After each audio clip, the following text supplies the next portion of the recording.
Trees are one of the most meta-defining organisms in the game. When the devs first added them to the game back during the Carboniferous expansion pack, they were so overpowered that they increased the oxygen level to the highest it's ever been, inadvertently buffing the max HP of the Arthropod faction. Since then, they've been an ever-present aspect of the game that defines how many of the top builds construct their various game strategies. For example, many of the top builds spec into claws that grant them mobility bonuses in the Arboreal biome, which is literally a biome that only exists because of how overpowered trees are. But are all trees equally overpowered? Obviously, the only way to answer that question would be with a tier list. So let's get into it. Obviously, this can't be an exhaustive list, but nonetheless, it's what must be done. There aren't any F tier trees, so we're going to start in D tier. The birch tree has some of the lowest defenses of any tree in the game. Of all the tree builds, this one has the thinnest bark, making it highly vulnerable to damage that other tree builds would easily ignore.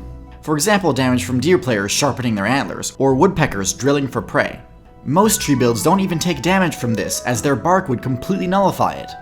But the birch tree is uniquely vulnerable. On top of this, birch trees are actually more flammable than most trees, due to their oily sap and paper-like bark. Now, all trees are weak to fire, but many of them at least have ways of mitigating this vulnerability, as we shall see with many of the higher-ranking members on this list. Next on the list is the oak tree. The oak is one of the most powerful tree builds in the late game. It can grow higher and wider than most other tree builds, allowing it to crowd out its competition. It has thick bark, which protects it from weak damage. The oak is also protected at least somewhat from parasites, because its wood and foliage contain tannic acid, a natural deterrent. This is all really solid, and in general, once an oak reaches the late game, it's one of the most powerful and durable tree builds. However, oaks have a really difficult early game, more difficult than most tree builds. The starting form of the oak build is the acorn, which is highly sought after by omnivorous players as they're a great source of XP. So despite oak trees being a great build overall, lately they've been falling in viability as the number of small scavenger builds, like squirrels and woodpeckers, have seen a surge in population recently.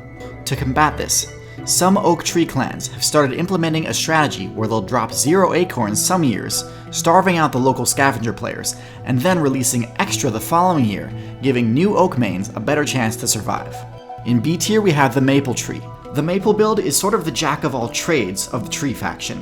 While it can't grow as large as some of the others, it doesn't get crowded out nearly as easily as birch trees do. Its bark isn't as impenetrable as builds like the oak, but it also certainly isn't weak. One of the reasons maple players can spawn in new locations so easily is that their seeds actually have the flight ability.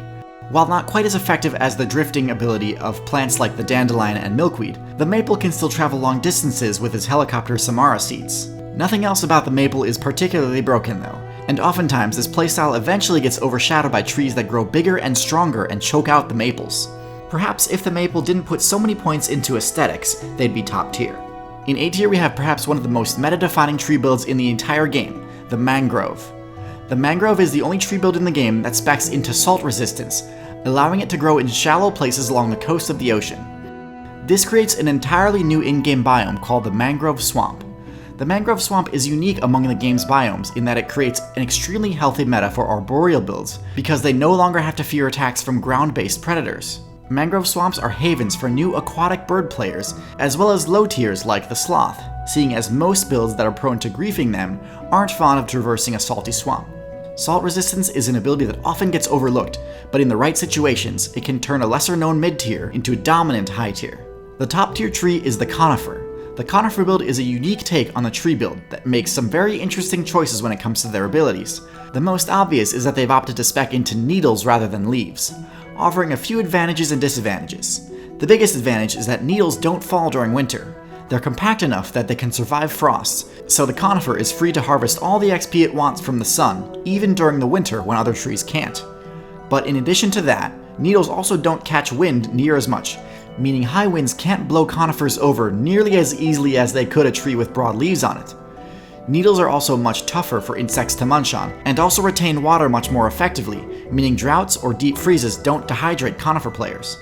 Their disadvantage? Conifers are extremely weak to fire damage. Their waxy needles catch fire much easier than most trees. However, this is where the conifer's final ability comes into play. Their pine cones are fire resistant and spread seeds more often after being scorched by a flame. Because of this, conifers turn their main weakness into a strength. Due to this amazing slew of abilities, I have to give the ranking of S tier to the conifers. It's no wonder that the giant sequoia, the largest tree build in the game, is part of the conifer faction. However, as OP as trees are, it's no secret that since the Anthropocene patch, forests have started to disappear, from mangrove swamps to rainforests. Trees are powerful enough to shape the state of the game, to the point that many builds have their playstyle tailored to fit the arboreal environment. But as powerful as trees are, they could use our help respawning. That's why Team Trees, the movement started by MrBeast and Mark Rober, and the largest collaboration of all time, has only one goal: to get people to plant trees. For every $1 donated to the Arbor Day Foundation, link in the description, 1 tree will spawn in the game world. All of this video's ad revenue will go towards this initiative. So hey, just by watching, you've planted about 1/500th of a tree. But if you'd like to support Team Trees directly, head on over to teamtrees.org to plant some trees. Thank you all for watching, and until next time, good luck out there.